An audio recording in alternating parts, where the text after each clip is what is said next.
പൊതുജീവിതവുമായി ബന്ധപ്പെട്ട, രാഷ്ട്രീയവുമായി ബന്ധപ്പെട്ട് സുജാത മാഡത്തിനോട് ഒരു കാര്യം. വളരെ നല്ല രീതിയിൽ പൊതുപ്രവർത്തനം ചെയ്ത് വളരെ മിന്നിത്തിളങ്ങി നിന്ന, ഏറെ പ്രതീക്ഷയോടെ നമ്മളെല്ലാം ഉറ്റുനോക്കിയിരുന്ന ഒരു പൊതുപ്രവർത്തക ഇടയ്ക്കൊന്ന് മങ്ങിപ്പോയോ?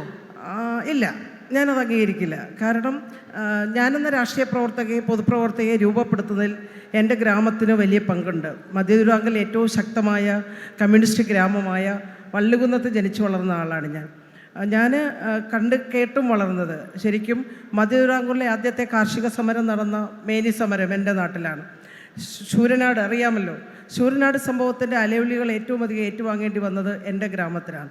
അതിന് നേതൃത്വം കൊടുത്ത മഹാരഥന്മാരായിട്ടുള്ള ആളുകൾ, മഹാനായ കാമ്പിശ്ശേരി, തോപ്പിൽവാസി, പുതുശ്ശേരി അടക്കം, ചെലക്കോടത്ത് കുഞ്ഞിരാമൻ അടക്കമുള്ള മഹാപ്രതിഭകളുടെ നാട്ടിൽ ജനിച്ച് പൊതുപ്രവർത്തനം നടത്താൻ അവസരം കിട്ടിയുള്ള ഒരു എളിയ പൊതുപ്രവർത്തകയാണ് ഞാൻ. അവരുടെ പ്രവർത്തനം കണ്ടും കേട്ടും വളർന്ന ആളാണ് ഞാൻ. എന്നിലെ രാഷ്ട്രീയ പ്രവർത്തകയെ രൂപപ്പെടുത്തുന്നതിൽ ആ സംഭവം അതെല്ലാം വലിയ പങ്ക് വഹിച്ചിട്ടുണ്ട്. കാരണം ഞാൻ പറഞ്ഞു കേട്ടും എൻ്റെ വീട്ടിലുള്ള ആളുകളുടെയും അപ്പൂപ്പനും അമ്മൂമ്മയൊക്കെ പറഞ്ഞു കേട്ട് വളർന്ന ഞാൻ. അപ്പോൾ ആ രാഷ്ട്രീയ പ്രവർത്തക ഇങ്ങനെ മുന്നോട്ട് പോകുന്ന ഘട്ടത്തിൽ എനിക്ക് പല അവസരങ്ങളും കിട്ടി. ഇപ്പോൾ കേരള സർവകലാശാല സിൻഡിക്കേറ്റ് അംഗം, ജില്ലാ കൗൺസിൽ, ജില്ലാ പഞ്ചായത്ത് പ്രസിഡന്റ് അടക്കം, എനിക്ക് മഹിളാ പ്രസ്ഥാനത്തിൻ്റെ ഇന്ത്യയിൽ ഏറ്റവും പ്രായം കുറഞ്ഞ ജില്ലാ സെക്രട്ടറി ആയിരുന്നു ഞാൻ. അങ്ങനെ ഞാൻ മുന്നോട്ട് പോകുന്ന ഘട്ടത്തിലെല്ലാം എൻ്റെ അച്ഛൻ പറഞ്ഞ ഒരു വാക്ക് ഞാൻ എൻ്റെ മനസ്സിൽ ഓർക്കുകയാണ്.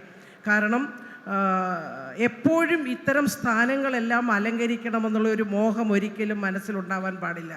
അരമണിക്കൂർ സഞ്ചരിച്ചാൽ മഹാരഥന്മാരായിട്ടുള്ള 2 നേതാക്കന്മാരുടെ വീട്ടിലെത്താം. അതൊന്ന് കാമ്പിശ്ശേരി കരുണാകരനും ഒന്ന് തോപ്പിൽ ഫാസിയുമാണ്. അവർ ജനപ്രതിനിധിയായതിനു ശേഷം ഇനി ഞങ്ങളെ മത്സരിപ്പിക്കരുതെന്ന് പാർട്ടിയോട് പറഞ്ഞ 2 നേതാക്കന്മാരാണ് അവർ രണ്ടും. അപ്പോൾ അവരുടെ വീട് നമ്മുടെ വീട്ടിൽ നിന്ന് അരമണിക്കൂർ പോയാൽ മതി.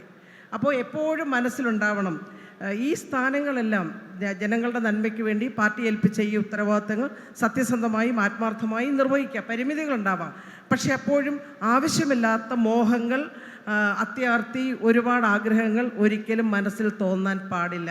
ഏൽപ്പിക്കുന്ന ഉത്തരവാദിത്തം നമ്മുടെ വിഷയമായിട്ട് ബന്ധിപ്പിക്കാനാണ് ശ്രമിച്ചു നോക്കിയത്. അതായത് അങ്ങനെ മറ്റു പലരും അത്തരത്തിലൊരു മോഹത്തോടെ വന്നതുകൊണ്ട് പിന്തള്ളപ്പെട്ടു പോയി എന്ന് തോന്നിയിട്ട് ഒരിക്കലുമില്ല. ഞാനൊരു ശകലം പോലും പിന്തള്ളപ്പെട്ടിട്ടില്ല.